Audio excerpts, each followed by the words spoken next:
Bendiciones, espero que estén muy bien, espero que se conecten un poco y podamos compartir y hablar un poco sobre el tema de la soteriología, el tema de la salvación, que últimamente ha estado tan eh, sonado en las redes sociales, como algunos ya me han contado. Bueno, yo quisiera compartir con ustedes algo muy, pero muy importante. Errores que he notado de las personas que tratan de defender que la salvación se pierde. Hay por lo menos 10 errores, y más que todo son errores de comprensión. 10 errores de comprensión respecto al tema de la salvación, los que sostienen que la salvación se pierde. El primer error que cometen es entender versículos como que si fuesen para la iglesia o para los cristianos, cuando en verdad aplican solamente para los incrédulos. Un ejemplo de eso, por ejemplo, es Juan 17:12, el caso de Judas. También Juan 6:70, dicen, no, Judas se perdió y Judas fue escogido por Cristo, pero olvidan el contexto y no le hacen un análisis a la vida, todos los versículos que hablan de Judas Iscariote, y darse cuenta que el mismo Cristo dice que él sabía quién no creía desde el principio, quienes no creían desde el principio, y estaba refiriéndose a Judas, y dice que era diablo y todo esto. Entonces aplican estos ejemplos y estos versículos cuando verdaderamente aplican solamente a personas incrédulos. Lo mismo ocurre cuando leemos Mateo 25 del 1 al 13, Romanos 1:28, segunda de Tesalonicenses 2:3, primera de Timoteo 4 del 1 al 3 y Judas 4:16. Está hablando de gente inconversa, pero los que sostienen que la salvación se pierde usan estos versículos para decir, aquí están, estos eran cristianos y mira lo que les puede pasar a los cristianos, y no se dan cuenta que está hablando de gente no cristiana, sino de incrédulos. El segundo error de comprensión es entender versículos que hablan de una falsa fe como que si estos alguna vez tuvieron fe verdadera. Un ejemplo de eso lo encontramos en Mateo 7, 20, 23, también en Lucas 11, 24, 28 y en Lucas 12 del 45 al 46. Tratan de aplicar estos versículos y si estos tenían fe verdadera. Y mira, se perdieron. Mateo 7, 20, 20 dice, en aquel día me dirán, Señor, no todo el que me dice Señor, Señor, entrará en el reino de los cielos, porque en aquel día muchos me dirán, Señor, en tu nombre echamos fuera demonios, hicimos milagros, predicamos en tu nombre, etcétera, etcétera. Pero se olvidan del versículo 23, pero yo les digo, nunca les conocí, apartados de mí, hacedores de maldad. Entonces, este versículo sencillamente está diciéndonos que el Señor nunca conoció a esta persona, aunque las personas se jacten de que hacían esto y que conocían al Señor y que hablaban de Cristo y hacían milagros supuestamente. Y puede que hayan hecho milagros. Pero vean que Jesús dice nunca, o sea, no hubo nunca una relación entre Cristo y esa persona, aunque esa persona pretendió tener una fe genuina y que con esa fe hacía estas señales y prodigios. El tercer error que cometen es entender versículos cuando hablan de la evidencia de la salvación, está hablando más bien evidencia de la salvación, y tratan de poner esas evidencias como causa de la salvación. Un ejemplo de eso lo encontramos, por ejemplo, en Mateo 5:13, cuando habla de las parábolas, ¿verdad? También encontramos Mateo 5:20, Mateo 19 del 23 al 26, Mateo 6:15 al 23, Mateo 7, 16, 19, Juan 8, 31, 32 y Juan 8:51, Juan 13:8, Romanos 8:11, Colosenses 1:21 al 23 y Hebreos 5 del 8 al 9. Entonces estos textos más bien están hablando de la evidencia de la salvación, pero ellos agarran estos versículos y tratan de utilizar la evidencia como que si fuera una causa para la salvación, en vez de entender que esto simplemente está mostrando de que un verdadero cristiano tiene que tener esa evidencia y le acompaña el resto de sus vidas como cristiano. ¿Ok? Cuarto error es entender versículos cuando estos hablan de recompensa. Confunden las recompensas por las obras que hagamos como cristianos con la salvación, y eso es un error. Y puede ser recompensas en forma de castigo, como puede ser también recompensas por obras que hagamos. El cristiano es reprendido por Dios, el cristiano es castigado por Dios. Algunos llaman a esto juicio retributivo o vindicativo de Dios. Pero también el cristiano que obra bien, que hace las cosas de acuerdo a la voluntad de Dios, ese también es recompensado. Pero el que no recibe la recompensa no podemos decir perdió su salvación. Y ese es un problema que tenemos. Por ejemplo, Lucas 21:19, Primera de Corintios 9:23 al 27, Gálatas 6 del 7 al 9, Hebreos 6:12, Hebreos 10 del 19 al 39, que está hablando de castigo, la recompensa del Señor a aquellos que descuiden de alguna manera lo que Dios ha prescrito en toda la carta a los Hebreos.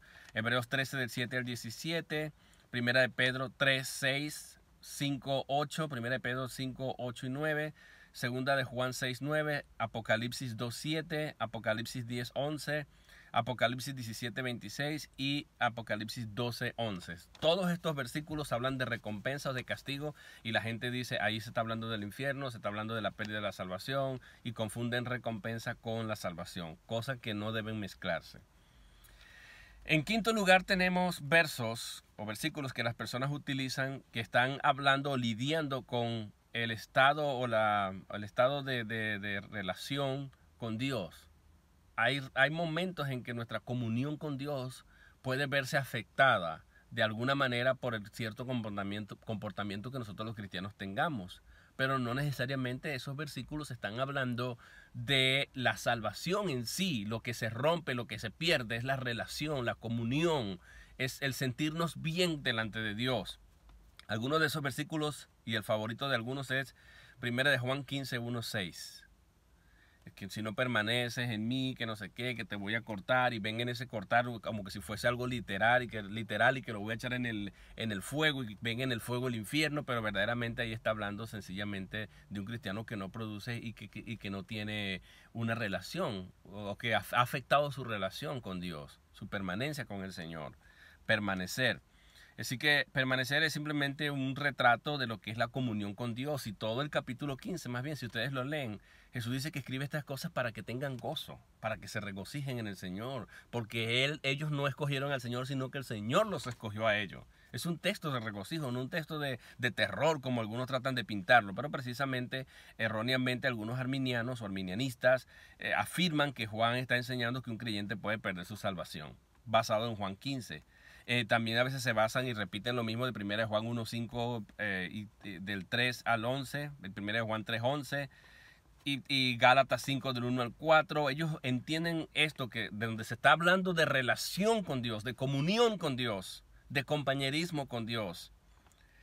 Gálatas 1:2, Gálatas 3:5, Segunda de Pedro 3:17, y confunden ese estatus de nuestra relación con Dios, de nuestra comunión con Dios, como que perdimos la salvación o que se puede perder la salvación.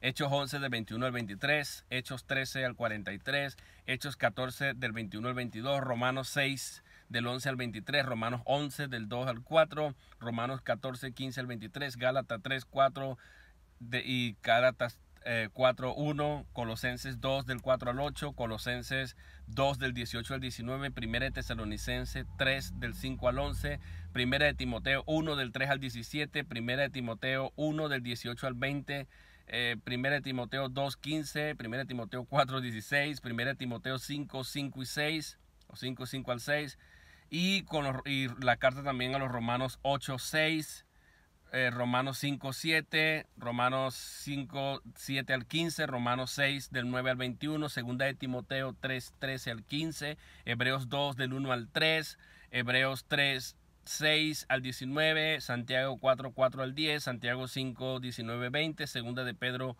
1:5 al 11 y Judas 20 al 21.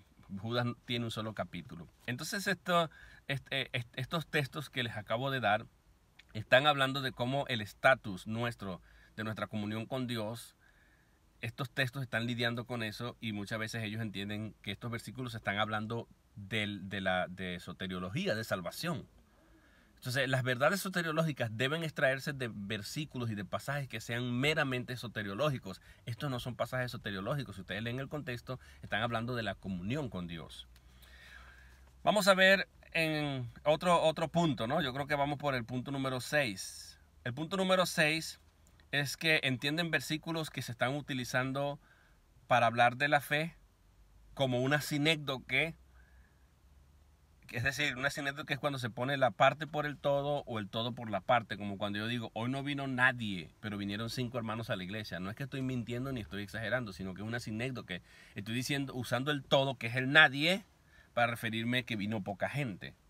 O cuando digo, por ejemplo, vinieron de 100, 200 hermanos que vengan a mi iglesia, de repente vinieron 100 personas o 130. Digo, hoy vino todo el mundo, la iglesia estuvo full, pero todo el mundo no cabe en una congregación, en un templo. Simplemente es una sinécdoque, estoy poniendo el todo por la parte. ¿Ok? Entonces ese es más o menos el sentido. Y hay gente que confunde y no entiende esas sinécdoques y se confunde. En algunos casos la fe es utilizada para enseñar que por ello, ¿verdad? Que uno puede perder su salvación cuando la palabra es simplemente una sinécdoque, que se está hablando de la parte y no del todo, donde la fe solamente está hablando de guardar la entereza de la salvación y no está hablando de que verdaderamente la salvación se puede perder. Un ejemplo de esto: pasajes como de Romanos 1:17, Romanos 3:28, Romanos 5:2, segunda los Corintios 1:24, Gálatas 2:20 al 21, Gálatas 3:11, Efesios 2:8, Filipenses 3:9 y Primera de Pedro 3 del 5 al 9. Ahí están estos pasajes que mucha gente los utiliza y está hablando de la fe en forma parcial y están entendiendo que son sinécdoques y la gente lo entiende como que la fe se puede perder.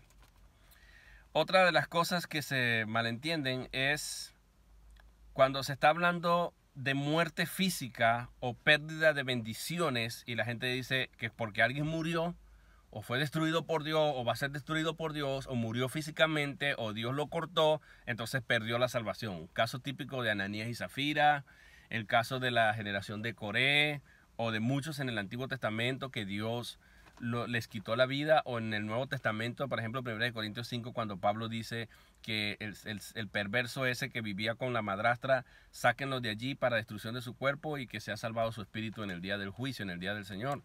Entonces ellos ven allí que estas personas que murieron están listos, se condenaron. Pero entienden estos pasajes refiriéndose, que se refieren verdaderamente a bendiciones temporales o que tienen que ver con lidiar con el pecado en la tierra, y lo entienden como que si estuvieran hablando de la pérdida de la salvación. Por ejemplo, 1 Corintios 5, 3 al 5 con 1 Corintios 1, 8 describen a Pablo entregando un creyente a Satanás, en manos de Satanás, para destrucción de su cuerpo, que ya se los dije, ¿no? El fornicario que era un fornicario incestal. Y ahí dicen ellos, ahí está, se perdió. Primera de Juan 5:16, donde se habla de un pecado de muerte. Está hablando que no oren por aquellos pecados que son pecados de muerte. Hay cristianos que cometen pecados de muerte. La muerte es la sentencia de Dios, el juicio retributivo de Dios. Y Juan dice que no podemos orar por esa persona. Pero porque esta persona haya cometido un pecado de muerte, no significa que esa persona se perdió, sino que va a traer sobre su vida el juicio retributivo y vindicativo de Dios, quitándole a esa persona la vida, acortando la vida de esa persona. Entonces se confunde, no, mira, ahí está, pecado de muerte, quiere decir que se perdieron, separación eterna, se acabó. Algunos pasajes en Ezequiel 3:20 al 21 menciona de repente la pérdida de las almas, pero alma se refiere a la persona entera y no necesariamente está hablando de, porque dice el alma que pecar esta morirá. Entonces creen que el alma se refiere, cuando dice alma ahí Ezequiel está refiriéndose al alma de la persona, la parte espiritual del hombre que se va a morir, pero es que el alma no muere, el alma es eterna, no puede estar hablando del alma, está hablando de la persona en sí, que como pecaban, violaban las leyes del Antiguo Testamento, Dios sencillamente los cortaba. Dios ejecutaba sentencias de juicio. A veces lo hacía él directamente, haciendo que la tierra se abriera y se los tragara, como la generación de Coré.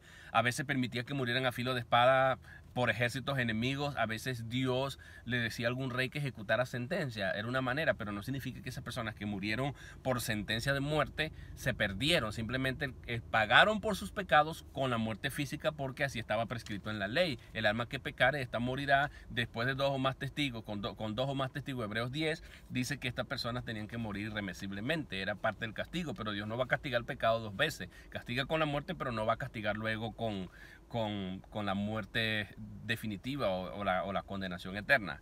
Otros ejemplos de esta realidad se encuentran en 1 Pedro 3:20, También encontramos Deuteronomio 28:15, a veces van a veces el Antiguo Testamento, Deuteronomio 28:63, Deuteronomio 30 del 17 al 20, Isaías 1:28, Jeremías 17:5, Jeremías 22 del 24 al 30, Sofonías 1:6, Mateo 18 del 23 al 35, Mateo 24 del 4 al 26, Romanos 8 del 12 al 17, Romanos 11 al 26, Primera a los Corintios 10 del 1 al 21, Primera a los Corintios 11 del 21 al 32, Hebreos 12 del 1 al 17, Hebreos 25-29, Santiago 1:12 al 26 y Segunda de Pedro 3:16. Son versículos que están hablando de pérdida de beneficio o de muerte física como castigo por el pecado, y esta gente entiende que se condenaron.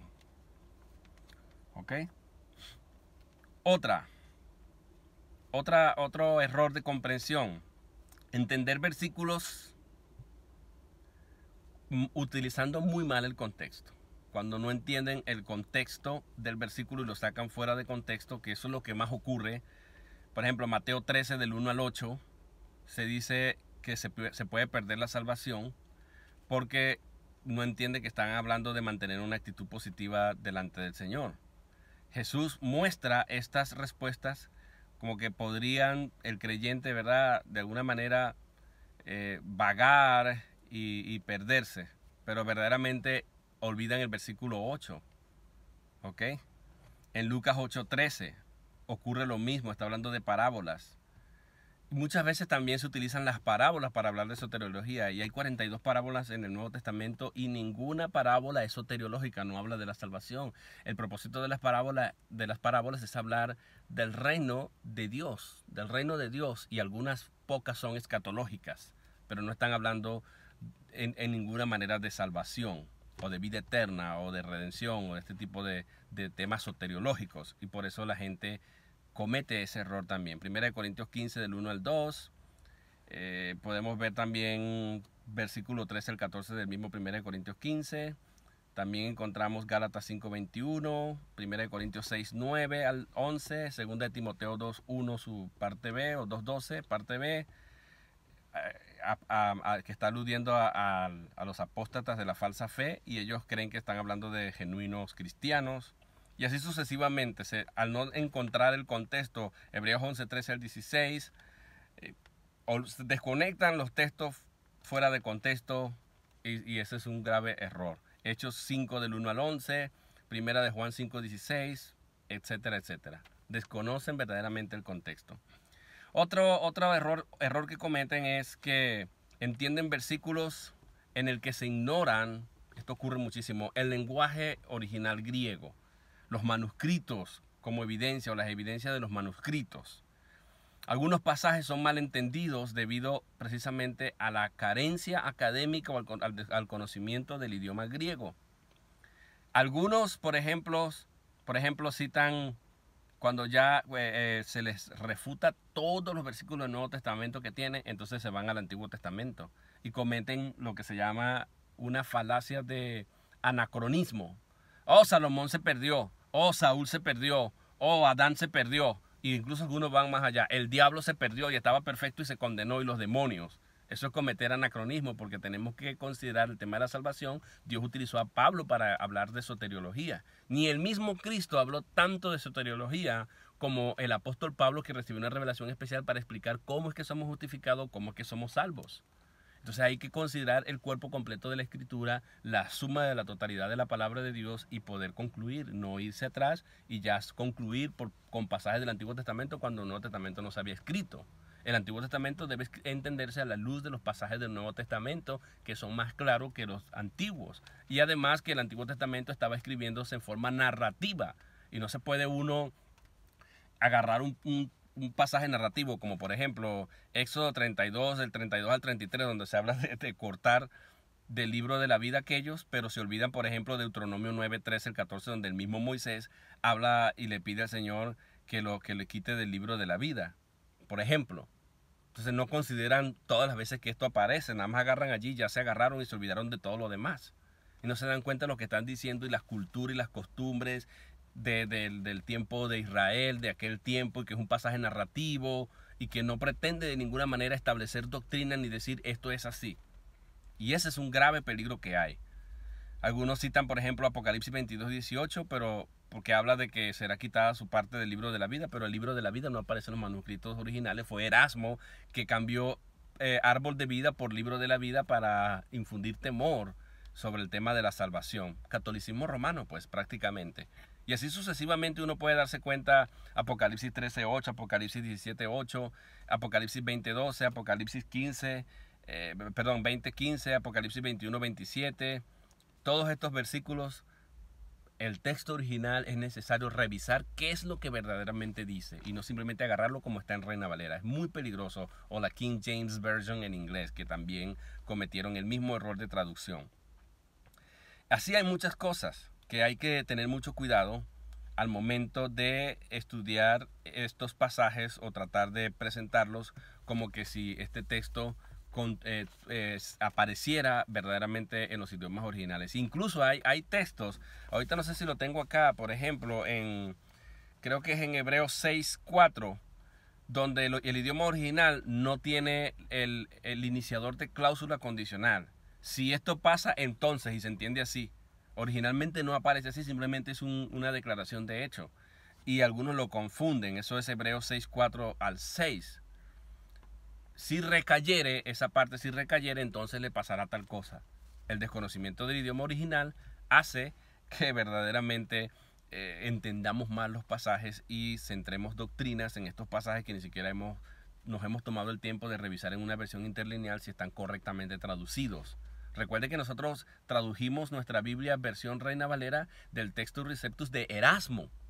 Y este a su vez utilizó recursos de Jerónimo, del catolicismo romano, y no se habían considerado los manuscritos más antiguos, Vaticano y el manuscrito sinaítico más antiguo, más confiable, más fidedigno, que recién se comenzó a estudiar la crítica textual y se descubrió que estos son los manuscritos más confiables, y estos versículos se ve uno puede darse cuenta cuando los compara con los manuscritos, con las traducciones, las versiones modernas, la Biblia católica o la versión Reina Valera o la King James Version. Hay una gran controversia con los idiomas originales y por eso la ignorancia del idioma, ya sea hebreo y especialmente el griego, que es donde más se encuentra la doctrina porque es el Nuevo Testamento, uno puede encontrar muchos, pero muchísimos errores en textos, en versículos, en frases, y de ahí se fundamentan o de ahí se agarran para fundamentar doctrina ignorando el idioma original. Son errores que se cometen. Y bueno, y hay muchas otras cosas que pudiéramos decir, pero estos son los errores más comunes cuando uno habla con personas sobre el tema de la salvación, y ellos agarran todos estos errores de comprensión cuando te empiezan a citar texto. Mira lo que dice aquí, mira lo que dice aquí. El texto ni siquiera es soteriológico. El texto ni siquiera dice eso en idioma original. El texto que están citando ni siquiera tiene que ver con lo que ellos están hablando. Están hablando de pérdida de beneficio, están hablando de pérdida de la vida de uno física, pero no de la vida espiritual. Está hablando de sentencia, de juicio de Dios por pecados que cometemos, como el tomar la cena indignamente, por ejemplo, aquel que adulteraba con la madrastra de 1 Corintios 5. No está hablando de ninguna manera de la pérdida de la salvación, ni siquiera. Estos tomaban de la cena del Señor indignamente y se enfermaban. Les caía el juicio de Dios y algunos se morían, pero noten que Pablo no usa la palabra morir, Pablo usa la palabra dormían. Muchos han muerto, muchos están dormidos, muchos duermen, dice Pablo. ¿Por qué duermen? Duermen porque les cayó la sentencia de Dios, un pecado de muerte. El comer o participar de la cena del Señor indignamente es un ejemplo claro de que les ha caído el juicio retributivo de Dios o vindicativo, pero no significa que se perdieron. Porque imagínate que el Señor me castigue a mí quitándome la vida por un pecado o algunos pecados que yo cometa. Y luego yo llegue al cielo y el Señor me diga, no, ahora te voy a condenar. El Señor me estaría condenando dos veces. Una, cuando me quitó la vida física por mis pecados o mi pecado grave. Y en segundo lugar, cuando de ahora diga, ahora vas a volver a pagar por ese pecado allá, en el infierno. Entonces me estaría castigando dos veces, sería injusto. Eso no tiene sentido. Y el desconocimiento del idioma griego también es muy importante. Si usted no sabe griego, utilice una versión interlineal. Hay una versión que se llama logos.com. Consulten allí antes de poder concluir, antes de poder hacer una presentación, una exposición o llegar a una conclusión. Bueno, simplemente es una reflexión que les dejo. Estos son los errores más comunes. Y les quiero dejar un principio que quisiera que aquellos que sostienen que la salvación se pierde, apréndanse un principio. Las verdades soteriológicas se han de extraer de pasajes soteriológicos. Y cuando hablo de soteriológico, estoy hablando de las doctrinas de la salvación. Las verdades que hablen de la salvación tienen que extraerse de pasajes que hablen de la salvación. No es que voy a agarrar un pasaje donde está hablando de una falsa fe o de la apostasía y ya decir, no, mira, aquí está hablando que el apóstata se puede perder, pero es que la apostasía ni siquiera tiene que ver nada con la soteriología.